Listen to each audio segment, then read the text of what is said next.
Akshay sir ആണ്. So മക്കളെ, നമ്മുടെ സയൻസ് എക്സാം ഇതാ നമുക്ക് അടുത്തെത്തിയിരിക്കുകയാണ്. സോ അതിഗംഭീരമായി തന്നെ നമ്മൾ അതിനോട് പഠിക്കണം. പ്രിപ്പറേഷന്റെ ആവശ്യമുണ്ട്. മികച്ച രീതിയിൽ തന്നെ നമ്മൾ പരീക്ഷ എഴുതേണ്ടതുണ്ട്. സോ ഇംഗ്ലീഷ് എക്സാം നിങ്ങൾ അടിച്ചു പൊളിച്ച് എഴുതിയതായിട്ട് സാറിന് വിവരം ലഭിച്ചിട്ടുണ്ട്. സോ നമുക്ക് സയൻസും അതുപോലെ തന്നെ എന്ത് ചെയ്യണം, മികച്ച രീതിയിൽ തന്നെ നമ്മൾ ആൻസേഴ്സ് എഴുതാൻ സാധിക്കണം. അതിന്റെ ഒരു തയ്യാറെടുപ്പ് എന്നോണം വണ്ണം നമ്മൾ ബയോളജിയുടെ കംപ്ലീറ്റ് അനാലിസിസ് നടത്തുകയാണ് കേട്ടോ. നമ്മുടെ സാമ്പിൾ ക്വസ്റ്റ്യൻ പേപ്പർ ഉണ്ടല്ലോ സയൻസ്, നമ്മുടെ സാമ്പിൾ ക്വസ്റ്റ്യൻ പേപ്പർ ഈ വർഷത്തെ 2024-25 സാമ്പിൾ ക്വസ്റ്റ്യൻ പേപ്പർ വെച്ചുകൊണ്ട് ബയോളജി നമുക്കൊന്ന് അനാലിസിസ് ചെയ്യാം. ഓരോ ചോദ്യങ്ങൾ നമ്മൾ പരിചയപ്പെടുന്നതോടൊപ്പം തന്നെ ആ ചോദ്യങ്ങൾ ഏതൊക്കെ ഭാഗങ്ങളിൽ നിന്ന്, ഏതൊക്കെ പാരഗ്രാഫിൽ നിന്ന് അതിന്റെ ആൻസേഴ്സ് നമുക്ക് എടുത്ത് നമുക്ക് നോക്കാട്ടോ.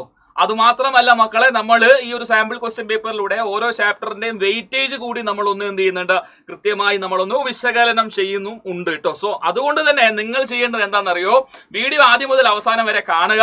വളരെ പെട്ടെന്ന് തന്നെ നമ്മൾ എന്ത് ചെയ്യും, ഈ സെഷൻ ആരംഭിച്ച് അവസാനിപ്പിക്കും. വളരെ പെട്ടെന്ന് തന്നെ എന്ത് ചെയ്യണം, നമുക്ക് തീർക്കേണ്ടതായിട്ട്, കാരണം നമുക്ക് സമയപരിമിതിയുണ്ട് അല്ലെ, സമയപരിമിതിയുണ്ട്. സോ തീർച്ചയായിട്ടും ചുരുങ്ങിയ സമയത്തിൽ കംപ്ലീറ്റ് അനാലിസിസ് നടത്തുക എന്ന ഒരു ഉദ്ദേശത്തോടു കൂടി തന്നെയാണ് സാർ ഇവിടെ നിങ്ങളുടെ മുന്നിൽ വന്നിരിക്കുന്നത്.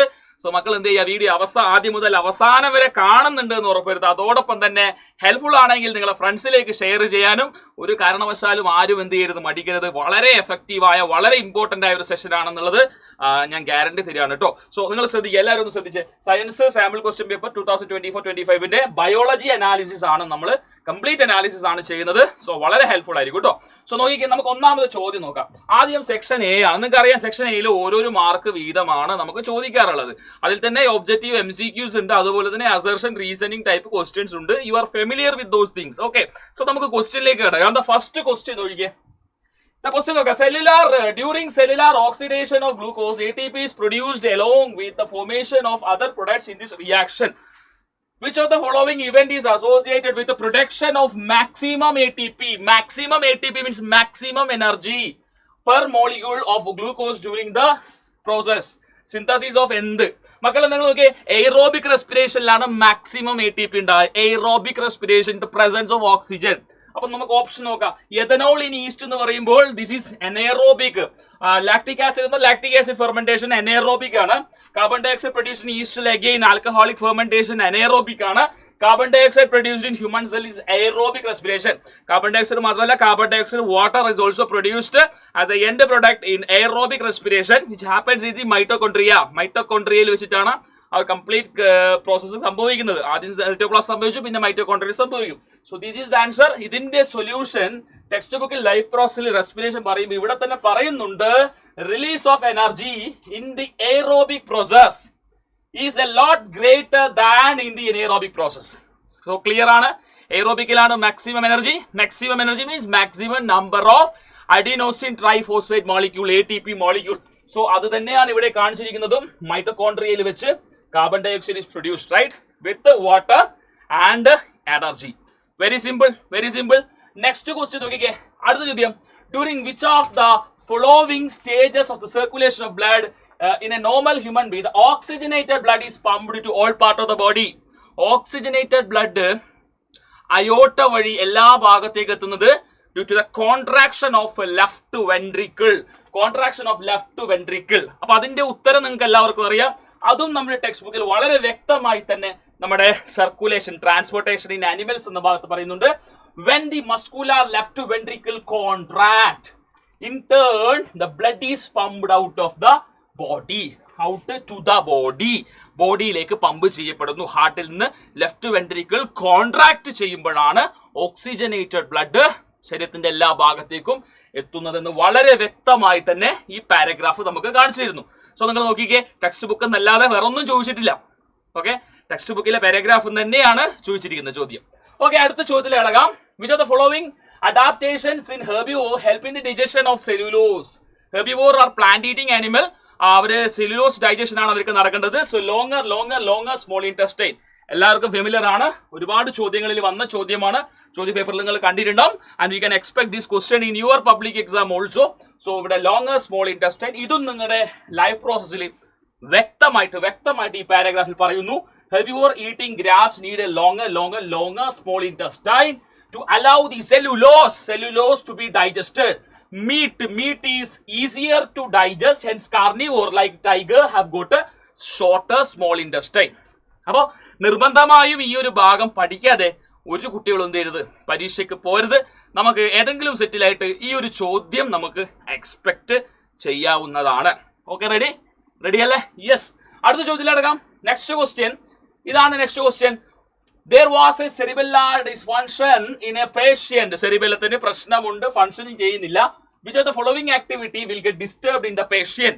So you know cerebellum is a part of the brain which coordinate muscular activity and maintains equilibrium, balance, posture of the body. So cerebellത്തിന് ഡിസ്റ്റർബൻസ് ഉണ്ടായാൽ, ഫങ്ഷനിങ്ങിന് പ്രശ്നം വന്നാൽ posture and balance is disturbed. So ഇതും കൺട്രോൾ ആൻഡ് കോർഡിനേഷൻ എന്ന ചാപ്റ്ററിലെ ഈ ഒരു പാരഗ്രാഫിൽ വളരെ വ്യക്തമായി പറയുന്നു, cerebellum maintaining the posture and balance of the body. അപ്പൊ സെറിബെല്ലർ ഡൈഫങ്ഷൻ ഉണ്ടെങ്കിൽ പോസ്റ്ററും ബാലൻസും മെയിൻറ്റെയിൻ ചെയ്യാൻ പറ്റില്ല. സോ ഇതും ടെക്സ്റ്റ് ബുക്കിൽ തന്നെ ഉണ്ട്. Okay, I'm showing the paragraph. Text ബുക്കിലെ പാരഗ്രാഫാണ് കാണിച്ചിരിക്കുന്നത്, അതിന് തന്നെയാണ് വന്നിരിക്കുന്നത്. So അടുത്ത ചോദ്യത്തിലെടുക്കാം. And here is your next question. In snails, individual can begin life as a male. Life as a male. തുടക്കത്തിൽ മെയിൽ ആയിരിക്കും. And depending on the environmental factor or condition, they will become female.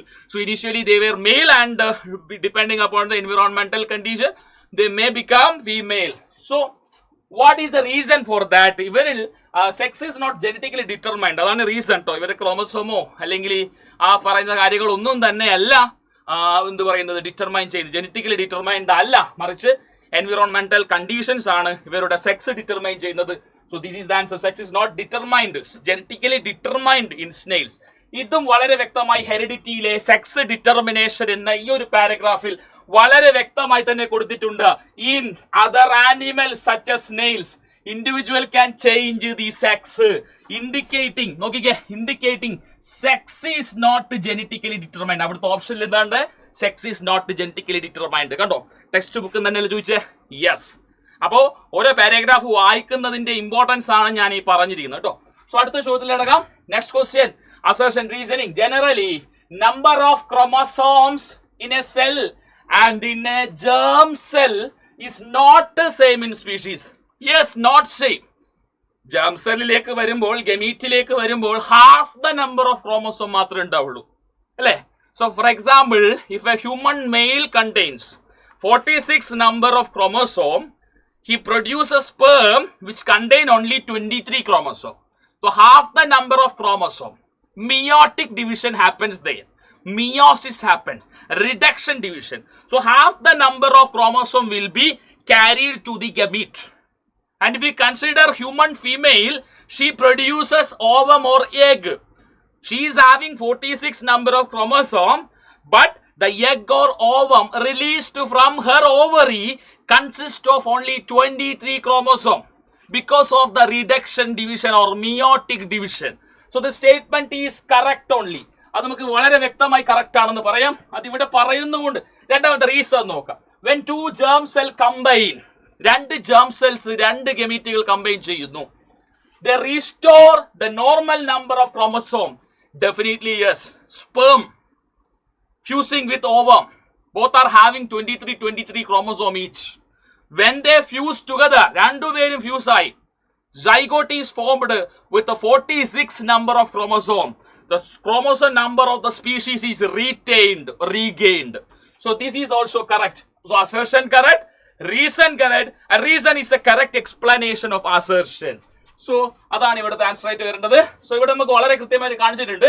Yes, നോക്കിക്കേ, നമ്മുടെ non reproductive സെല്ലിന്ന് germ cell form ചെയ്യുമ്പോൾ, gamete form ചെയ്യുമ്പോൾ half the number of chromosome മാത്രമേ എന്ത് ചെയ്യുന്നുള്ളൂ, പോകുന്നുള്ളൂ. ഹാഫ് എമൗണ്ട് ഓഫ് DNA മാത്രമേ പോകുന്നുള്ളൂ. പിന്നീട് ഇത് എപ്പോഴും എസ്റ്റാബ്ലിഷ് ചെയ്യും? രണ്ട് ഫ്യൂസ് ചെയ്യുമ്പോൾ, when these germ cell form two individual combine, fuse ചെയ്യുന്നു during sexual reproduction to form a new individual, result in re-establishment of number of chromosome and the DNA content in the new generation. Re-establish ചെയ്യുകയാണ് chromosome number.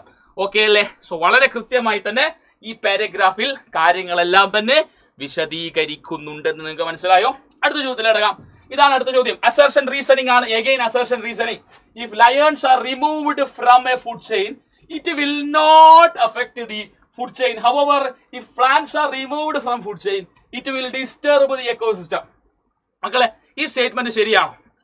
ഒരു food ചെയിനിന് ലയേണിനെ remove ചെയ്തു എന്ന് പറയുമ്പോൾ ഒരു പ്രശ്നവും ഇല്ല എന്നാണ് പറയുന്നത്. പക്ഷെ പ്ലാന്റിനെ റിമൂവ് ചെയ്യുകയാണെങ്കിൽ അത് വലിയ പ്രശ്നമാണെന്ന് പറയുന്നു.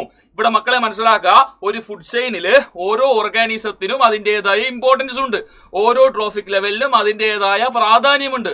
സോ ഒരു ജീവജാലം കംപ്ലീറ്റ്ലി ഇല്ലാതാവുമ്പോൾ അത് കംപ്ലീറ്റ് ഫുഡ് ചെയിനിനെയും ദെയർബൈ ഫുഡ് വെബിനെയും ഒക്കെ ബാധിക്കും. So this statement is wrong എന്ന് പറയേണ്ടി വരും. Next, plants are producers, correct, who can make food using sunlight while lion are consumer. This is correct. ഇത് നമുക്ക് അറിയാം, ഇത് നമുക്ക് ഓൾറെഡി ഫുഡ് ചെയിൻ പഠിച്ചതാണ്. Green plants can prepare their own food. സ്വന്തമായി ഫുഡ് ഉണ്ടാക്കുമ്പോൾ they are producer only. Okay, ready? So ഈ ഒരു സെക്ഷൻ എ നമ്മൾ അനാലിസിസ് ചെയ്ത് കഴിഞ്ഞാൽ, സെക്ഷൻ എ അനാലിസിസ് ചെയ്യുമ്പോൾ ലൈഫ് പ്രോസസ്സിൽ നിന്ന് 3 ചോദ്യങ്ങൾ ചോദിച്ചു, 3 മാർക്കിന്റെ ചോദ്യങ്ങൾ. കൺട്രോൾ ആൻഡ് കോർഡിനേഷനിൽ 1 ചോദ്യം 1 mark. How do organism reproduce 1 ചോദ്യം ചോദിച്ചു, 1 മാർക്ക്. ഹെറിഡിറ്റി 1 ചോദിച്ചു, 1 മാർക്ക്. അവർ എൻവയൺമെന്റ് 1 ചോദിച്ചു, 1 മാർക്ക്. ടോട്ടൽ 7 മാർക്കാണ് നമുക്ക് ചോദിച്ചിരിക്കുന്നത്. സോ എല്ലാ ചാപ്റ്റേഴ്സും ഇൻക്ലൂഡഡ് ആയിട്ടുണ്ട് എന്നുള്ളത് മറ്റൊരു വസ്തുതയാണ്. അതൊന്ന് അനാലിസിസിൽ ശ്രദ്ധിക്കുക. സെക്ഷൻ എയിൽ നിന്ന് എല്ലാ ചാപ്റ്റേഴ്സിനും ചോദ്യങ്ങൾ ചോദിച്ചിട്ടുണ്ട്. കൂടുതൽ വെയിറ്റേജ് ചോദിച്ചിരിക്കുന്നത് ലൈഫ് പ്രോസസ്സസ് എന്ന് പറയുന്ന ചാപ്റ്ററിൽ നിന്നാണെന്ന് നമുക്ക് ഏകദേശം മനസ്സിലാക്കാം. 7 മാർക്കിന്റെ ചോദ്യം. ഇവിടെ ഞാൻ എല്ലാ തരത്തിലുള്ള ഓർ ക്വസ്റ്റ്യൻസും എല്ലാം ആഡ് ചെയ്യും കേട്ടോ. ആ ഒരു സാമ്പിൾ ക്വസ്റ്റ്യൻ പേപ്പറിൽ ബയോളജിയാണ് ഞാൻ അനലൈസ് ചെയ്യുന്നത്. അപ്പോൾ ഓർ ക്വസ്റ്റ്യൻസും എല്ലാം ഞാൻ എന്ത് ചെയ്യുന്നുണ്ടാവും, ആഡ് ചെയ്യുന്നുണ്ടാവും. സോ ഇവിടെ നിങ്ങൾക്ക് 7 മാർക്കിന്റെ ചോദ്യം ബയോളജിയിൽ നിന്ന് നമുക്ക് വന്നിട്ടുണ്ട്. സോ സെക്ഷൻ ബിയിലേക്ക് പോവുകയാണ്. സെക്ഷൻ ബിയിലേക്ക് പോകുമ്പോൾ 2 മാർക്കിന്റെ ചോദ്യമാണ് ചോദിക്കുന്നത്. Differentiate between alveoli and nephron. അവിടെ ആൽവിയോളൈ എന്ന് പറഞ്ഞാൽ structural functional unit of respiratory system or lungs ആണ്. ഇവിടെ നെഫ്രോൺ എന്ന് പറഞ്ഞാൽ structural functional unit of kidney ആണ്. സോ ഇവിടെ ഒന്നാമത്തെ ചോദ്യം സ്ട്രക്ചറും ലൊക്കേഷനുമാണ് പറയേണ്ടത്. സോ ആൽവിയോളയുടെ സ്ട്രക്ചർ നമുക്കിവിടെ കാണാം. ദാ ഈ പാരഗ്രാഫിൽ ആൽവിയോളെ കാണുന്നത് എവിടെയാണ്? ലങ്സിലാണ്. ബലൂൺ ലൈക്ക് സ്ട്രക്ചർ ആണ്. ഈ പാരഗ്രാഫിൽ തന്നെ അതിന്റെ ആൻസർ ഉണ്ട്. അത് തന്നെയാണ് അതിന്റെ ഒരു ബ്യൂട്ടി എന്ന് പറയുന്നത് കേട്ടോ. സ്ട്രക്ചറും ലൊക്കേഷനും പറഞ്ഞു. ബലൂൺ ലൈക്ക് സ്ട്രക്ചർ ആണ്, ലങ്സിലാണ് കാണുന്നത്. പിന്നെ ഫങ്ഷൻ ചോദിക്കുന്നുണ്ട്, ഗ്യാഷ്യസ് എക്സ്ചേഞ്ച് തന്നെയാണ് കണ്ടോ. Provide a surface where exchange of gases can take place. കണ്ടോ, ഇത്രയേ ഉള്ളൂ. ഇനി രണ്ടാമത് ചോദിക്കുന്ന ആരെയാണ്? നെഫ്രോൺ ആണ്. നെഫ്രോൺ കിഡ്നിയുടെ ആണ് അല്ലെ, കിഡ്നിയിലാണ് കാണാ. കണ്ടോ, ഇൻ ദ കിഡ്നിയിലാണ് കാണാ. ബേസിക് ഫിൽട്രേഷൻ യൂണിറ്റ് ആണ് present in the kidney. Filtration unit present in the kidney ആണ്. ഇനി ഇദ്ദേഹത്തിന്റെ ഫംഗ്ഷൻ എന്ന് പറഞ്ഞു കഴിഞ്ഞാൽ blood nitrogenase waste such as urea or uric acid are removed from the blood. കണ്ടോ, ബ്ലഡിൽ നിന്ന് യൂറിക് ആസിഡ് പോലുള്ള വേസ്റ്റിനെ റിമൂവ് ചെയ്ത് ബ്ലഡിനെ ഫിൽട്ടർ ചെയ്ത് യൂറിൻ ഫോം ചെയ്യാൻ സഹായിക്കുന്നത് നെഫ്രോൺ ആണ്. സോ അതാണ് ഇവിടെ ആൻസർ ആയിട്ട് എഴുതേണ്ടത്. വളരെ ഈസി ആയിട്ട് നിങ്ങൾക്ക് എഴുതാം, നെഫ്രോൺ. Okay, ready. അടുത്ത ചോദ്യം എ ഓർ ബി. അപ്പൊ എ നോക്കാം. List the step of the synthesis of glucose by the plants. What special feature is found in desert plant related to this process. വളരെ നല്ലൊരു ചോദ്യമാണ്. ഇവിടെ സിന്തസിസ് ഓഫ് ഗ്ലൂക്കോസ് പറയുമ്പോൾ ഇവിടെ ശ്രദ്ധിക്കേണ്ട കാര്യം എന്ന് വെച്ച് കഴിഞ്ഞാൽ സ്റ്റെപ്സ് നിങ്ങൾ നോക്കാം. ഫസ്റ്റ് ഇതൊക്കെ ഇവിടെ പറയുന്നുണ്ട്. ആദ്യം ലൈറ്റ് എനർജി അബ്സോർബ് ചെയ്ത് വാട്ടർ സ്പ്ലിറ്റ് ആയി ഹൈഡ്രജൻ ഓക്സിജനായി, ഓക്സിജൻ റിമൂവ്ഡ്. ദെൻ ഹൈഡ്രജനെ നമ്മൾ റെഡ്യൂസ് ചെയ്യും, കാർബൺ ഡയോക്സൈഡുമായിട്ട് കൂട്ടിച്ചേർത്ത് കാർബോഹൈഡ്രേറ്റ് ഉണ്ടാവും. ഈ സ്റ്റെപ്പാണ് നിങ്ങൾ എഴുതേണ്ടത്. ദെൻ ഡെസേർട്ട് പ്ലാന്റിന്റെ കാര്യം ഇവിടെ സ്പെഷ്യലി മെൻഷൻ ചെയ്യുന്നുണ്ട്. ഒന്ന് നോക്കിക്കേ. ഡെസേർട്ട് പ്ലാന്റിന്റെ കേസിൽ they take up carbon dioxide at night. Day ടൈമിൽ അവർ കാർബൺ ഡയോക്സൈഡ് എടുക്കാൻ നിൽക്കില്ല. ബിക്കോസ് അവര് സ്റ്റൊമാറ്റൊക്കെ ക്ലോസ് ചെയ്ത് വെക്കും. ബിക്കോസ് ട്രാൻസ്പിറേഷൻ വഴി വെള്ളനഷ്ടം തടയാൻ വേണ്ടിയിട്ടാണ്. സോ അങ്ങനെ നൈറ്റ് ടൈമിൽ അവർ തുറന്നു. അതിനുശേഷം ഒരു ഇന്റർമീഡിയറ്റ് കോമ്പൗണ്ട് ഫോം ചെയ്യും. അത് പകൽ സമയമാവുന്ന സമയത്ത് അവര് ഡേ ടൈമിൽ ആ ഇന്റർമീഡിയറ്റ് നിന്ന് ആ കാർബൺ ഡയോക്സൈഡ് ഉപയോഗിച്ചുകൊണ്ട് അവര് ഫോട്ടോസിന്തസിസ് അണ്ടർഗോ ചെയ്യുന്നു. അല്ലാതെ ഡേ ടൈമിൽ ഒരു സ്റ്റൊമാറ്റോ തുറന്നുകൊണ്ട് കാർബൺ ഡയോക്സൈഡിനെ അബ്സോർബ് ചെയ്യില്ല. ട്രാൻസ്പിറേഷൻ വഴിയുള്ള വാട്ടർ ലോസ് പ്രിവെന്റ് ചെയ്യാനാണ്, ഒരു അഡാപ്റ്റേഷൻ ആണ് അത് ഡെസേർട്ട് പ്ലാന്റിൽ. സോ ഈ ഒരു ക്വസ്റ്റ്യൻ ആണ്. ആ ഒരു ക്വസ്റ്റ്യന്റെ ആൻസർ നമുക്ക് ഇവിടെ തന്നെ ഉണ്ട്. ഓർ ക്വസ്റ്റ്യൻ ആയിരുന്നു. മറ്റൊരു ചോദ്യം ഉണ്ടായിരുന്നു. Explain the role of following enzyme in the process of digestion for food in salivary amylase starch to maltose conversion. Pepsin protein digestion ആണ്, ട്രിപ്സിൻ പ്രോട്ടീൻ ആണ്, ലിപ്പേസ് ഫാറ്റ് ഡൈജഷൻ ആണ്. കൃത്യമായിട്ട് ഇവിടെ അത് കൃത്യമായി മെൻഷൻ ചെയ്യുന്നുണ്ട്. Salivary amylase the break down starch complex molecule in to simple sugar ആയിട്ട് convert ചെയ്യുന്നു. ഒന്നാമത്തെ ചോദ്യത്തിന്റെ ഉത്തരം അവിടെ കിട്ടി. രണ്ടാമത്തത് പെപ്സിൻ എന്ന് പറയുന്നത് പ്രോട്ടീൻ ഡൈജസ്റ്റിംഗ് എൻസൈം ആണ്, അതും കിട്ടി. മൂന്നാമത്തത് പ്രോട്ടീനും ഡൈജസ്റ്റിംഗ് എൻസൈം തന്നെയാണ്. അതിന്റെ ആൻസറും ഇവിടെ തന്നെ ഉണ്ട്. ഇനി ലിപ്പേസ് ആണ് break down of emulsified fat. ഫാറ്റിനെ ഫാറ്റി ആസിഡ് ഗ്ലിസറോൾ ആക്കാൻ സഹായിക്കുന്നു ലിപ്പേസ്. അപ്പൊ എല്ലാത്തിന്റെ ഉത്തരം നമുക്ക് ഇവിടെ ഉണ്ട് എന്ന് ആലോചിച്ച് വെക്കാം. ഓക്കെ, അടുത്ത ചോദ്യം. Cartoon below addresses the following concern. ഇവിടെ പെസ്റ്റിസൈഡ് അടിക്കുന്നു, പെസ്റ്റിസൈഡ് ആണ്. മീനുകളിലേക്ക് വരുന്നു, അവിടുന്ന് വലിയ മീനുകളിലേക്ക് പോകുന്നു, അത് ഹയർ ട്രോഫിക് ലെവലിലേക്ക് ഈ വിഷാംശം എത്തിപ്പോകുന്നു. ഇവിടെ പെസ്റ്റിസൈഡ് നമ്മൾ ക്രോപ്പ് ഫീൽഡിൽ അടിച്ചു. പിന്നെ എക്സസീവ് ഇറിഗേഷൻ കൊണ്ടോ അല്ലെങ്കിൽ റെയിൻഫാൾ കൊണ്ടോ ഒക്കെ ഈ ടോക്സിക് സബ്സ്റ്റൻസ് പതുക്കെ നിയർ ബൈ വാട്ടർ ബോഡിയിൽ പോയി അവിടെ ഫിഷസിലേക്ക് എത്തിപ്പെടുന്നു. അത് നമ്മൾ കഴിക്കുമ്പോൾ നമ്മളിലേക്ക് എത്തിപ്പെടുന്നു. What impact will the process shown the image have on humans if they occupy the last trophic level? ഇത് ബയോമാഗ്നിഫിക്കേഷൻ ആണ് പറയുന്നത്. ഹ്യൂമൻ ബീൻസ് ലാസ്റ്റ് ട്രോഫിക് ലെവലായതുകൊണ്ട് മാക്സിമം ലെവൽ ഓഫ് ടോക്സിൻസ്, വിഷവസ്തുക്കൾ നമ്മുടെ ശരീരത്തിലായിരിക്കും ഉണ്ടാവുക. അതാണ് അവിടെ ആൻസർ ആയിട്ട് വരുന്നത്. സോ ബയോമാഗ്നിഫിക്കേഷൻ എന്ന് പറയുന്ന ഭാഗമാണ്. The some harmful chemical enter our body through the food chain അല്ലേ? ഇവിടെ ആ പെസ്റ്റിസൈഡ് അടിച്ചു, അത് നിയർ ബൈ അഡ്ജസ്റ്റന്റ് വാട്ടർ ബോഡിയിലേക്ക് പോയി, അവിടെയുള്ള ചെറിയ പ്ലാന്റ്സിലേക്ക് വന്നു. അതിനെ കൺസ്യൂം ചെയ്യുന്ന സ്മോളർ ഫിഷസ് ഉണ്ടാവും. അപ്പോൾ സ്മോളർ ഫിഷ്, ഒരു സ്മോൾ ഫിഷ് ചിലപ്പോൾ കുറേ പ്ലാന്റ്സിനെ കഴിക്കുമ്പോൾ അതിൻ്റെ ബോഡിയിലേക്ക് അതിൻ്റെ ആ ഒരു ലെവലിലെ മാക്സിമം ടോക്സിക് ആ ഒരു ഫിഷിലേക്ക് വരും. അപ്പോൾ ഇതുപോലെ സ്മോൾ ഫിഷസ് ഒന്നായിരിക്കില്ല, ഒരുപാട് സ്മോൾ ഫിഷസ് ഉണ്ടാവും. ഈ സ്മോൾ ഫിഷസിനെ ഈറ്റ് ചെയ്യുന്ന ലാർജ് ഫിഷ്, അപ്പോൾ ലാർജ് ഫിഷ് ചിലപ്പോൾ 5 സ്മോൾ ഫിഷിനെ കഴിച്ചിട്ടുണ്ടെങ്കിൽ 5 സ്മോൾ ഫിഷിലെ ടോക്സിനും ഒരു ലാർജ് ഫിഷിലേക്ക് വരും. ഇതുപോലെ ഒരു ലാർജ് ഫിഷ് ആയിരിക്കില്ല, വേറെയും ഒരുപാട് ലാർജ് ഫിഷ് ഉണ്ടാവും. അതിൽ ഈ ലാർജ് ഫിഷിനെ വെരി ലാർജ് ഫിഷ് കഴിക്കുന്നുണ്ടാവും. വെരി ലാർജ് ഫിഷ് ഒരു 5 ലാർജ് ഫിഷിനെ കഴിക്കുമ്പോൾ 5 ലാർജ് ഫിഷിലുള്ള മൊത്തം ടോക്സിക് സബ്സ്റ്റൻസും കെമിക്കലും ഈ വെരി ലാർജ് ഫിഷിലേക്ക് വരികയാണ്. മനുഷ്യൻ വെരി ലാർജ് ഫിഷിനെ കഴിക്കുകയാണ്. ഒരു വെരി ലാർജ് ഫിഷ് ആയിരിക്കില്ല, ഒരു 5 വെരി ലാർജ് ഫിഷിനെ കഴിക്കുമ്പോൾ 5 വെരി ലാർജ് ഫിഷിൽ ഉണ്ടാകുന്ന maximum concentration of toxic substance നേരെ വരുന്നത് ഹ്യൂമണിലായിരിക്കും. അപ്പോൾ അതാ പറഞ്ഞത്, ഇത് അക്കുമുലേറ്റ് ടോപ്പ് ട്രോഫിക് ലെവലിലേക്ക് എത്തുമ്പോൾ മാക്സിമം വിഷവസ്തു അല്ലെങ്കിൽ toxic substance, chemical substance accumulate ചെയ്യും. അതിനാണ് ബയോമാഗ്നിഫിക്കേഷൻ എന്ന് പറയാം. The use of several pesticide and other chemical protect our crop from disease. ക്രോപ്പിനെ പ്രൊട്ടക്ട് ചെയ്യും. ഈ കെമിക്കൽ വാഷ്ഡ് അവേ ചെയ്യും soil into water body. From the soil they absorb by the plants along with water and mineral. മറ്റുള്ളവരെ എടുക്കുകയും ചെയ്യും. Aquatic plants അല്ലെങ്കിൽ terrestrial plants ഇത് utilise ചെയ്യും. പിന്നീട് അത് ആനിമൽസിലേക്കൊക്കെ വരും. അത് ഡീഗ്രേഡ് ചെയ്യില്ല. അപ്പോൾ ഓരോ ഫുഡ് ചെയിനിൽ കയറി കഴിഞ്ഞാൽ അതങ്ങനെ അങ്ങനെ പോയിക്കൊണ്ടേയിരിക്കും progressively at each trophic level. As human being occupy the top level in any food chain. മനുഷ്യനാണ് സാധാരണ എല്ലാ ഫുഡ് ചെയിൻ്റെ അവസാനം ഉണ്ടാവുക. അതുകൊണ്ട് ഈ കെമിക്കൽസ് മാക്സിമം നമ്മുടെ ബോഡിയിൽ അക്യുമുലേറ്റ് ചെയ്യും. ഇതിനെയാണ് ബയോളജിക്കൽ മാഗ്നിഫിക്കേഷൻ എന്ന് പറയുന്നത്. അപ്പോൾ എല്ലാ ആൻസറും ടെക്സ്റ്റ് ബുക്കിലെ പാരഗ്രാഫിലുണ്ട്. ഓക്കെ, അടുത്ത ചോദ്യത്തിലടങ്ങാം. സെക്ഷൻ ബി നോക്കി. ആ സെക്ഷൻ ബിയിൽ അനാലിസിസ് നടത്തുന്ന സമയത്ത് നമുക്ക് ഓവർ ക്വസ്റ്റ്യൻ ആണ് ചോദിച്ചതാണ് ഇവിടെ +1 എന്ന് എഴുതി കൊടുത്തിരിക്കുന്നത്. പക്ഷെ നമ്മളതൊക്കെ ആഡ് ചെയ്യും. ലൈഫ് പ്രോസസ്സിന് 3 ചോദ്യങ്ങൾ ചോദിച്ചപ്പോൾ അവർ എൻവിറോൺമെന്റിന് 1 ചോദ്യമാണ് ചോദിച്ചിരിക്കുന്നത്. ലൈഫ് പ്രോസസ്സിന് ഈ 2 മാർക്ക്, 3 ചോദ്യങ്ങൾക്ക് 6 മാർക്ക്, ആൻഡ് അവർ എൻവിറോൺമെന്റിന് 2 mark. So in total section ബിയിൽ 8 മാർക്സ് ചോദിച്ചു. Control coordination, how do organism reproduce, heredity എന്ന് സാമ്പിൾ ക്വസ്റ്റ്യൻ പേപ്പറിൽ 2 മാർക്ക് ക്വസ്റ്റ്യൻ ചോദിച്ചിട്ടില്ല. പക്ഷെ എന്ന് വെച്ച് പബ്ലിക് എക്സാമിന് ചോദിക്കാതിരിക്കൂ എന്നില്ല അർത്ഥം. പബ്ലിക് എക്സാമിന് ചോദിക്കാം. ഓക്കെ, ജസ്റ്റ് ഒരു അനാലിസിസ് നടത്തുന്നു, അത്രേ ഉള്ളൂ. സെക്ഷൻ സിയിലേക്ക് വരുമ്പോൾ ക്വസ്റ്റ്യൻ 3 മാർക്ക് ക്വസ്റ്റ്യൻ ആണ്. Water is used by the leaf of plant for photosynthesis. But rather than watering the leaf, we water the plant through the soil. How does this water reach the leaf? ഇത് transpiration pool അങ്ങനെയുള്ള കാര്യങ്ങളുണ്ടല്ലോ. Addition, cohesion, അതൊക്കെയാണ് answer ചെയ്തത്. കൃത്യമായിട്ട് ഇവിടെ പറയുന്നുണ്ട് transpiration ആണ് ഇവിടെ helpful ആയിട്ടുള്ളത്.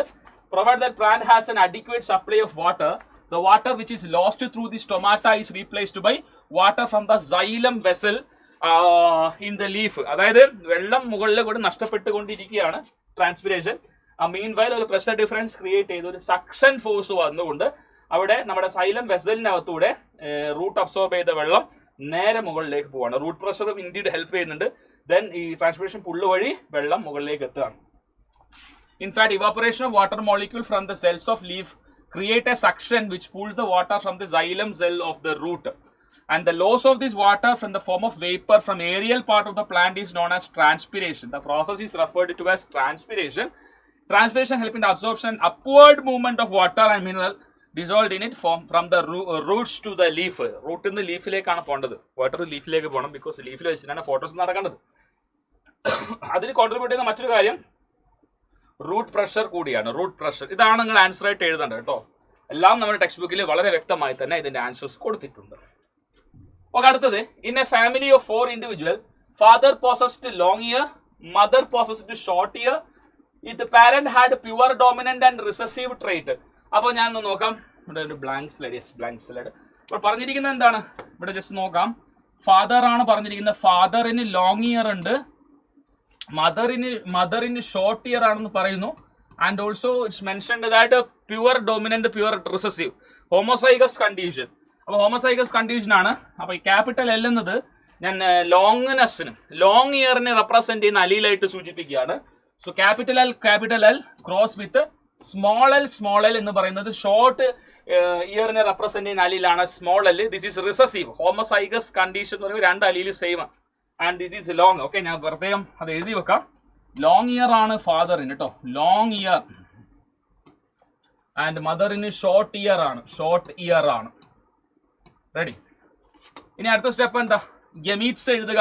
സ്റ്റെപ്സ് ഒക്കെ ഒന്ന് ഓർത്തു വെക്കുക. ഗമീറ്റ്സ് എഴുതുക. Gametes possible set of gamete. ഇവിടെ പോസിബിൾ സെറ്റ് ക്യാപിറ്റൽ എൽ, ഇവിടെ small L. Gamete fuse together to get F1 generation. 1ാം തലമുറ ഫസ്റ്റ് ഫിലിയൽ ജനറേഷൻ ലഭിക്കുകയാണ്. സോ എന്താണ്, capital L small L. Again that is long ear only, long ear. അപ്പൊ ഇവിടെ ചോദ്യം എന്താണെന്ന് നമുക്ക് ഒന്നുകൂടെ നോക്കാം. If parents had a pure dominant and pure recessive respectively, F1 individual is married to unrelated individual of the same genotype. അപ്പോൾ F1 കിട്ടിയിരിക്കുന്ന genotype എന്താണ്, ക്യാപിറ്റൽ എൽ സ്മോൾ എൽ. ഈ വ്യക്തിനെ, അതായത് ഇവർ രണ്ടുപേരുടെയും മകനായിരിക്കും അത്. ആ മകനെ നമ്മൾ വേറൊരു ആളുടെ അൺറിലേറ്റഡ്, ഇവരുമായി യാതൊരു ബന്ധവുമില്ലാതെ മറ്റൊരു കുട്ടിയുമായി, പെൺകുട്ടിയുമായി വിവാഹം കഴിപ്പിക്കുകയാണ്. ആ പെൺകുട്ടിക്കും ഇതേ ജീനോടൈപ്പ് ആണ് എന്നാണ് പറയുന്നത്. അപ്പൊ നമുക്ക് അത് നോക്കാം. അപ്പൊ ക്യാപിറ്റൽ എൽ സ്മോൾ എൽ മകന്റേതാണ്, ഇവരുടെ മകന്റേതാണ് ക്യാപിറ്റൽ സ്മോൾ എൽ. പിന്നെ മറ്റൊരു പെൺകുട്ടിയുമായി കല്യാണം കഴിപ്പിക്കുന്നു, സെയിം ജീനോടൈപ്പ് എന്ന് പറയുമ്പോൾ രണ്ടും ഒന്ന് തന്നെ. അപ്പൊ ഇതേപോലെ തന്നെ നമുക്ക് എഴുതി നോക്കാം. ഇവിടുത്തെ ഗാമീറ്റ്, ഇവിടെ capital L small L, capital L small L gametes fuse ചെയ്യുമ്പോൾ ദിസ് ഈസ് F2 കേട്ടോ. F2 ജനറേഷൻ ആണ്, അവരുടെ തലമുറയാണ് F2 generation.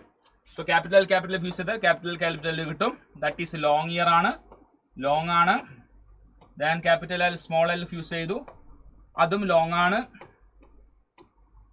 Capital L small L capital fuse ചെയ്ത് capital small L, again that is long ear ആണ്. Then this small L and small L fuse to form short. കണ്ടോ ഇങ്ങനെയാണ് കിട്ടുക. ചോദ്യം എന്തായിരുന്നു, calculate the ratio of genetic makeup of F2 generation. F2 ജനറേഷന്റെ ratio എന്താണ്, 3 long ear is to 1 short ear അല്ലേ.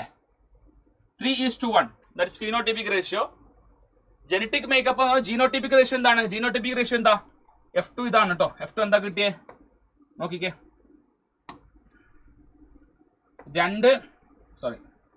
ഒരു ക്യാപിറ്റൽ എൽ ക്യാപിറ്റൽ F2ന്റെ കാര്യമാണ് പറയുന്നത്, F2 ജനറേഷന്റെ കാര്യമാണ് പറയുന്നത്. ഇവിടെയാണ് F2 കിട്ടിയിരിക്കുന്നത്. ഒരു capital is to 2 capital L small L is to ഒരു small L. The ratio is 1:2:1. 1:2:1 is the ratio. This is the genotypic ratio and this is the phenotypic ratio. നമ്മൾ ചോദിച്ചിരിക്കുന്നത് ജീനോടൈപ്പിക് ആണ്, ജനറ്റിക് കോൺസ്റ്റിറ്റ്യൂഷൻ ആണ് ചോദിച്ചിരിക്കുന്നത്. അടുത്ത ചോദ്യം, ബി ക്വസ്റ്റ്യൻ. ഇത് easy അല്ലേ. First question is very easy I think. Second question is the father had shorter ear, mother had long ear and both the parent are homozygous. Same തന്നെയല്ലേ.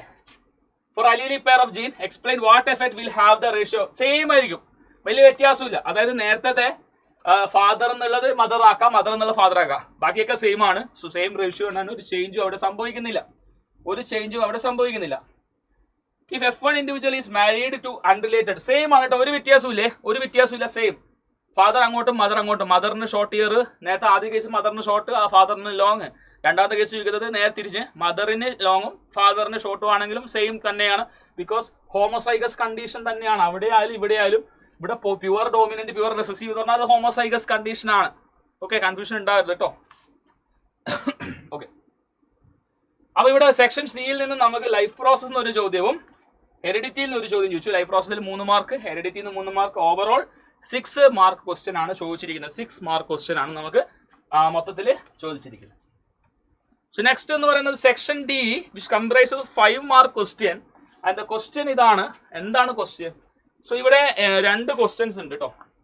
A or B ആണ്, പക്ഷെ ഏകദേശം similar ആയിട്ടുള്ള questions ആണ്. Similar questions ആയിരുന്നു. Okay, നോക്കിക്കേ. The image given shows a banana plant which is growing with the help of a sucker.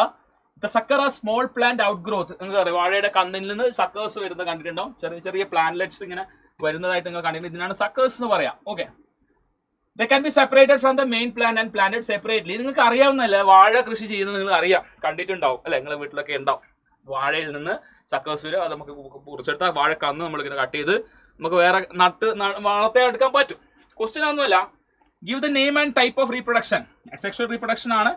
ഇതിന് നമ്മൾ വെജിറ്റേറ്റീവ് പ്രൊപ്പഗേഷൻ എന്നാണ് പറയാ. വെജിറ്റേറ്റീവ് പ്രൊപ്പഗേഷൻ എന്നാണ് പറയാ. അത് നമുക്ക് ഇവിടെ വളരെ വ്യക്തമായതാ. വെജിറ്റേറ്റീവ് പ്രൊപ്പഗേഷൻ ആണ് കേട്ടോ. Vegetative propagation. ബനാനയിൽ വെജിറ്റേറ്റീവ് പ്രൊപ്പഗേഷൻ ആണ് സംഭവിക്കുന്നത്. ഓക്കെ, അടുത്ത ക്വസ്റ്റ്യൻ എന്താ? List 2 advantages of the farmer.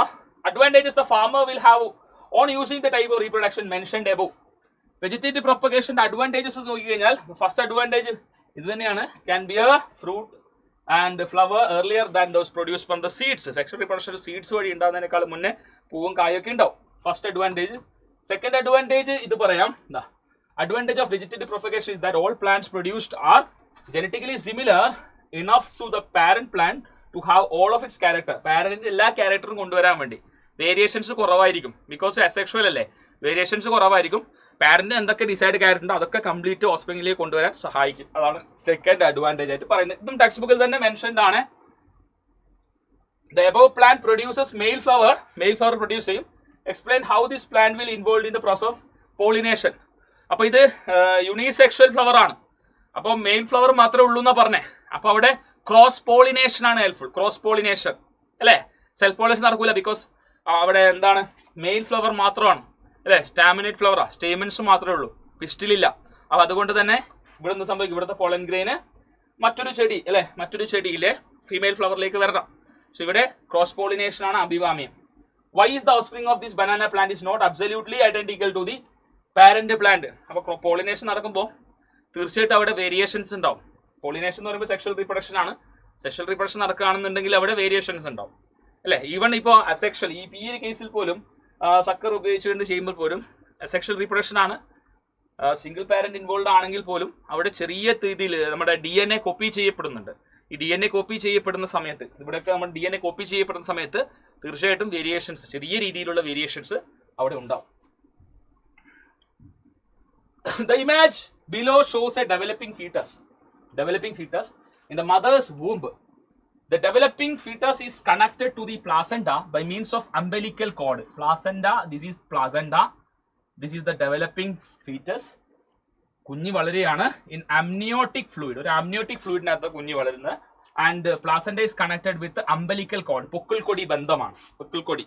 The umbilical vein and artery run inside the umbilical cord. umbilical കോഡിനകത്തൂടെ അമ്പലിക്കൽ ആർട്ടറിയും അമ്പലിക്കൽ വെയിനും ഉണ്ട്. കുഞ്ഞിലേക്ക് സംഭവങ്ങൾ കൊടുക്കുന്ന ബ്ലഡും തിരിച്ചു കൊണ്ടുവരുന്ന ബ്ലഡുമാണ്.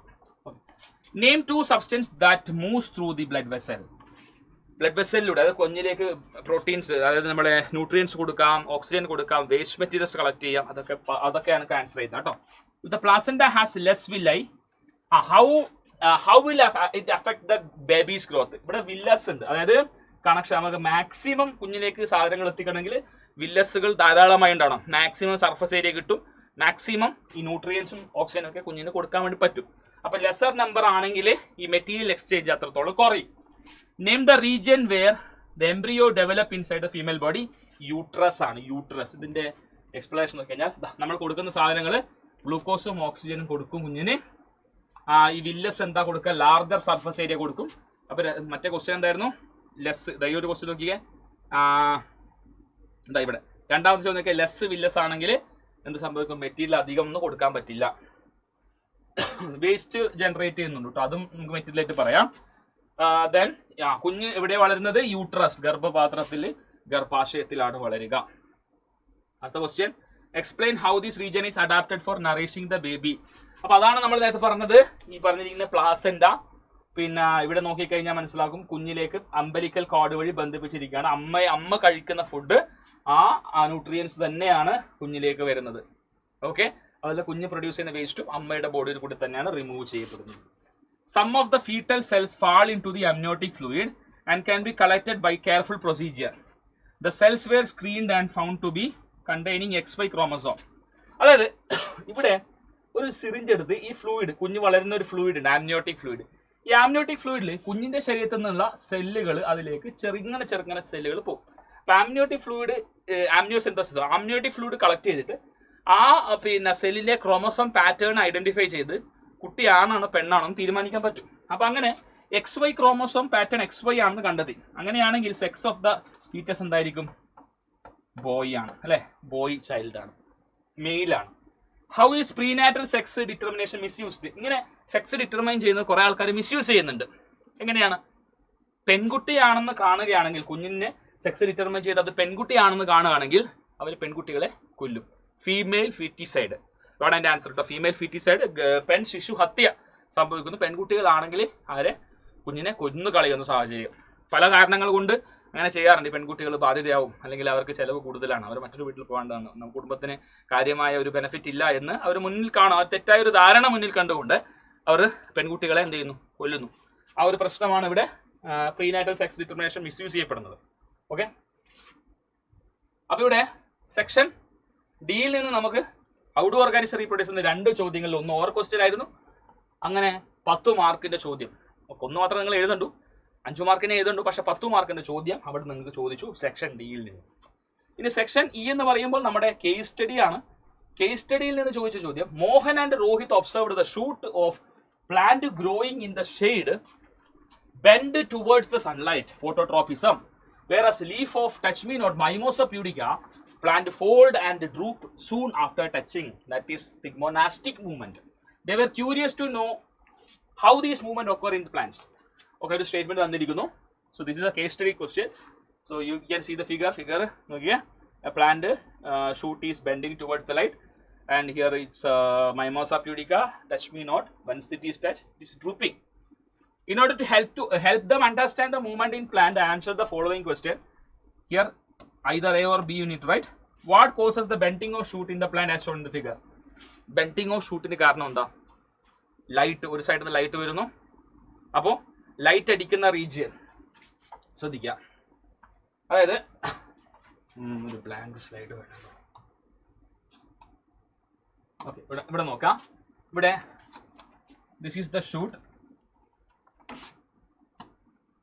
ഇവിടുന്ന് യൂണിഡയറക്ഷണൽ ലൈറ്റ് അടിക്കുന്ന സമയത്ത് ഈ അറ്റത്തുള്ള ഓക്സിൻസ് കംപ്ലീറ്റ്ലി ഷെയ്ഡർ റീജിയനിലേക്ക് ഷിഫ്റ്റ് ആവും. ഓപ്പോസിറ്റ് സൈഡിലേക്ക് ഓക്സിൻസ് ഷിഫ്റ്റ് ആവും. ഷിഫ്റ്റ് ആവുന്ന സമയത്ത് ഇവിടെ ഓക്സിൻ സെൽ ഇലോങ്ങേഷൻ അണ്ടർഗോ ചെയ്യുമ്പോൾ ഓട്ടോമാറ്റിക്കലി ഈ സൈഡ് കൂടുതൽ വളർന്ന് ഇത് ബെൻഡ് ചെയ്ത് ലൈറ്റിന്റെ അടുത്തേക്ക് പോകും. അതാണ് ഫോട്ടോട്രോപ്പിസത്തിൽ സംഭവിക്കുക. സോ അതാണ് ഫോട്ടോട്രോപ്പിസം എന്ന് പറയുന്നത്. അതാണ് പറയുന്നത് ലൈറ്റ് ആണ് ഇവിടെ റീസൺ. ലൈറ്റ് വരുന്നു, change in the direction of the plant part growing in.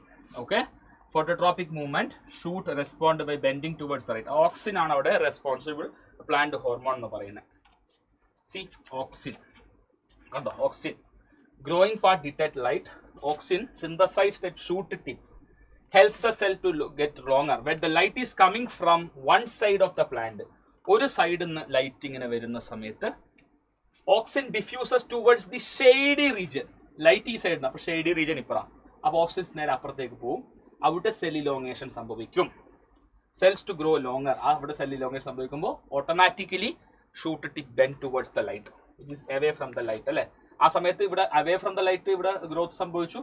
അപ്പോൾ bend towards the light, shoot bend towards the light. Nastic ആണെങ്കിൽ ടച്ച് ചെയ്യുമ്പോൾ ഇവിടെ കുറച്ച് സംഭവങ്ങൾ നോട്ട് ചെയ്യണം. ഇവിടെ ഇത് ഗ്രോത്ത് സംഭവിക്കുന്നില്ല. നേരത്തെ ട്രോഫിക് മൂവ്മെന്റിൽ ഗ്രോത്ത് സംഭവിക്കുന്നുണ്ട്, പ്ലാന്റ് പാർട്ട് ഗ്രോ ചെയ്യുന്നുണ്ട്.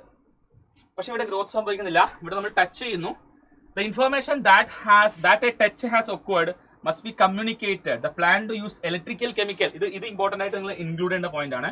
Electrical chemical means to convey this information. Touch ചെയ്തു ഫ്രം സെൽ ടു സെൽ, ഓരോ സെല്ലിന് അടുത്ത സെല്ലിലേക്ക് കമ്മ്യൂണിക്കേറ്റ് ചെയ്യും. Unlike an animal there is no specialised tissues in plant for conducting information. Nervous system കാര്യങ്ങളൊന്നുമില്ല. അപ്പോൾ ഇവിടെ എങ്ങനെയാണ് ചെയ്യുന്നത് വെച്ച് കഴിഞ്ഞാൽ some cells must change the shape in order for the movement to happen. ഷെല്ലിൽ ഉണ്ടാവുന്ന ചേഞ്ചസ്, ഷേപ്പിൽ ഉണ്ടാകുന്ന ചേഞ്ചസ്, വാട്ടർ പുറത്തേക്ക് ഉള്ളിലേക്ക് വരുമ്പോൾ ഉണ്ടാകുന്ന ടെമ്പറേച്ചർ പ്രഷറിന്റെ വ്യത്യാസം.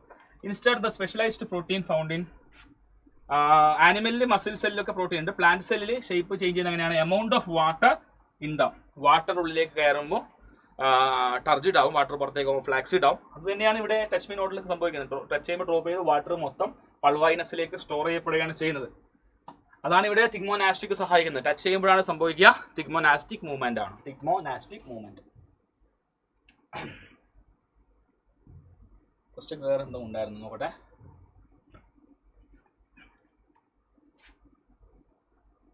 Compare the movement of growth of pollen tube towards ovule. അത് കീമോട്രോപ്പിസം ആണ്. കീമോട്രോപ്പിക് മൂവ്മെന്റ് നമുക്കറിയാം. പോളൻ ഗ്രെയിനിലെ pollen tube after pollination pollen tube grow towards the ovule through the style. അപ്പൊ അത് ഈ നമ്മുടെ കെമിക്കൽസ് ആണ് കേട്ടോ, കെമിക്കൽസ് ആണ്, ഓവറിയിൽ ഉണ്ടാകുന്ന കെമിക്കൽസ് ആണ് ഇതിനെ ഗൈഡ് ചെയ്തിട്ട് പോളൻ ട്യൂബിനെ താഴേക്ക് കൊണ്ടുവരുന്നത്. ക്വസ്റ്റ്യൻ കഴിഞ്ഞില്ലെന്ന് ഒന്നുകൂടി ഉണ്ടല്ലോ. Compare the movement shown in the figure B with the movement of body parts in animal. അത് നമ്മൾ ആൻസർ പറഞ്ഞ ബി എന്ന് പറയുന്നത് എന്താണ്? Touch me not, mimosa pudica. ആനിമലിന്റെ കേസിൽ നമുക്ക് നെർവസ് സിസ്റ്റം ഉണ്ട്, അതൊക്കെയാണ് ഇവിടെ പറഞ്ഞത്. മസിൽസ് ഉണ്ട് അല്ലെ, മൂവ്മെന്റിന് നമുക്ക് എന്തൊക്കെയുണ്ട്? കോർഡിനേഷന് വേണ്ടിയിട്ട്, ഇൻഫോർമേഷൻ കണ്ടക്ട് ചെയ്യാൻ വേണ്ടി നെർവസ് സിസ്റ്റവും മസിൽസും ഒക്കെ ഉണ്ട്. പക്ഷേ ആനിമലിന്റെ പ്ലാന്റിന്റെ കേസിൽ അതില്ല അല്ലെ, മസിൽസോ നെർവസ് സിസ്റ്റമോ കാര്യങ്ങളോ ഇല്ല. അവിടെ ഇലക്ട്രോ കെമിക്കൽ സിഗ്നൽസ് പാസ് ചെയ്ത് അവിടെ ചേഞ്ച് ഇൻ ഷേപ്പാണ്, സെല്ലിന്റെ ഷേപ്പ് ചേഞ്ച് ചെയ്യുന്നു. വാട്ടർ ഉള്ളിലേക്ക് വരുന്നു, വാട്ടർ പുറത്തേക്ക് വരുമ്പോൾ ആ സെല്ലിൽ ഉണ്ടാകുന്ന ഷേപ്പ് കമ്മ്യൂണിക്കേറ്റ് ചെയ്തിട്ടാണ് അവർ ആ ഒരു മൂവ്മെന്റ് എക്സിക്യൂട്ട് ചെയ്യുന്നത്. അപ്പോൾ എല്ലാം ഈ ഒരു പാരഗ്രാഫിൽ തന്നെ ഇതിന്റെ ആൻസേഴ്സ് ഉണ്ട് എന്നുള്ളത് തന്നെയാണ് വസ്തുത. ഇനി അങ്ങനെയാണെങ്കിൽ സെക്ഷൻ ഈ നമ്മുടെ സാമ്പിൾ ക്വസ്റ്റ്യൻ പേപ്പറിലെ കേസ് സ്റ്റഡി ചോദിച്ചിരിക്കുന്നത് കൺട്രോൾ ആൻഡ് കോർഡിനേഷൻ ആണ്. 4 മാർക്കിന്റെ ചോദ്യമാണ് ചോദിച്ചത്. ഓവറോൾ അനാലിസിസ് നോക്കുകയാണെങ്കിൽ final mark distribution overall analysis including or question ആണ്. Including or question overall analysis നോക്കുമ്പോൾ ലൈഫ് പ്രോസസ്സിന് 7 ചോദ്യങ്ങൾ ചോദിച്ചു, 7 ചോദ്യങ്ങൾ ചോദിച്ചു. മൊത്തം 12 മാർക്കിന്റെ ചോദ്യങ്ങൾ ലൈഫ് പ്രോസസ് കണ്ടു അല്ലെ, ഇതിൽ നിന്ന് വെയിറ്റേജ് കൂടുതൽ കണ്ടു. കൺട്രോൾ ആൻഡ് കോർഡിനേഷൻ വരുമ്പോൾ മൊത്തം 2 ചോദ്യങ്ങളെ ചോദിച്ചിട്ടുള്ളൂ, 5 മാർക്കിന്റെ ചോദ്യങ്ങൾ. ഹൗ ഡു ഓർഗാനിസം റീപ്രൊഡ്യൂസ് 3 ചോദ്യങ്ങൾ, 11 മാർക്ക്. അതായത് ലൈഫ് പ്രോസസിന്റെ അടുത്തേക്ക് തന്നെ എത്തിയിട്ടുണ്ട്. ഇനി ഹെറിഡിറ്റിയിലേക്ക് വരുമ്പോൾ 2 ചോദ്യങ്ങൾ 4 മാർക്കിന്റെ ചോദ്യങ്ങൾ കിട്ടിയിരുന്നു. അവർ എൻവയോൺമെന്റ് 2 ചോദ്യങ്ങൾ 3 മാർക്ക് ലഭിച്ചിരുന്നു. ഓവറോൾ നോക്കുകയാണെങ്കിൽ 35 മാർക്ക് നമുക്ക് അവിടുന്ന് സയൻസ് എക്സാമിൽ ബയോളജിയിൽ നിന്ന് നമുക്ക് ഇൻക്ലൂഡിങ് ഓർ ക്വസ്റ്റ്യൻസ് നമ്മൾ കണ്ടു അല്ലേ. അപ്പോൾ ഈ സാമ്പിൾ ക്വസ്റ്റ്യൻ പേപ്പർ അനാലിസിസിലൂടെ നമ്മൾ എന്തൊക്കെ കാര്യങ്ങൾ മനസ്സിലാക്കി? നമ്മുടെ NCERT ടെക്സ്റ്റ് ബുക്ക് വായിക്കേണ്ടതിൻ്റെ പ്രാധാന്യം മനസ്സിലാക്കി. ഓരോ പാരഗ്രാഫിൽ നിന്നും ചോദ്യങ്ങൾ വന്നതായി നിങ്ങൾ കണ്ടു അല്ലേ, വിശദമായി തന്നെ കണ്ടില്ലേ. ശരിയായ ഒരു ചിട്ടയായ ഒരു പഠന രീതി ഉണ്ടെങ്കിൽ തീർച്ചയായിട്ടും നമുക്ക് മികച്ച വിജയം തന്നെ നേടിയെടുക്കാൻ സാധിക്കുമെന്ന് നിങ്ങൾ മനസ്സിലാക്കി. സൈലത്തിന്റെ കൂടെ തന്നെ, സൈലത്തെ വിശ്വസിച്ചുകൊണ്ട് നിങ്ങൾ കൂടെ നിൽക്കണം എന്ന് തന്നെയാണ് സാറിന് പറയാനുള്ളത്. ഞങ്ങൾ ഡെയിലി വരുന്ന ലൈവ് സെഷൻസും അത് കഴിഞ്ഞാലുള്ള സൂപ്പർ സിസ്റ്റിയും ഇതൊക്കെ കൃത്യമായി നിങ്ങൾ കാണേണ്ടതുണ്ട്, അനിവാര്യമാണ്. സോ കൃത്യമായി കണ്ടാൽ തീർച്ചയായിട്ടും മികച്ച വിജയം തന്നെ നമ്മുടെ മക്കൾക്ക് എല്ലാവർക്കും നേടിയെടുക്കാൻ പറ്റുമെന്ന കാര്യത്തിൽ യാതൊരു തർക്കവുമില്ല. നമുക്ക് മറ്റൊരവസരത്തിൽ വീണ്ടും കണ്ടുമുട്ടാം. അതുവരേക്കും it's me Akshay signing off. Bye and stay safe.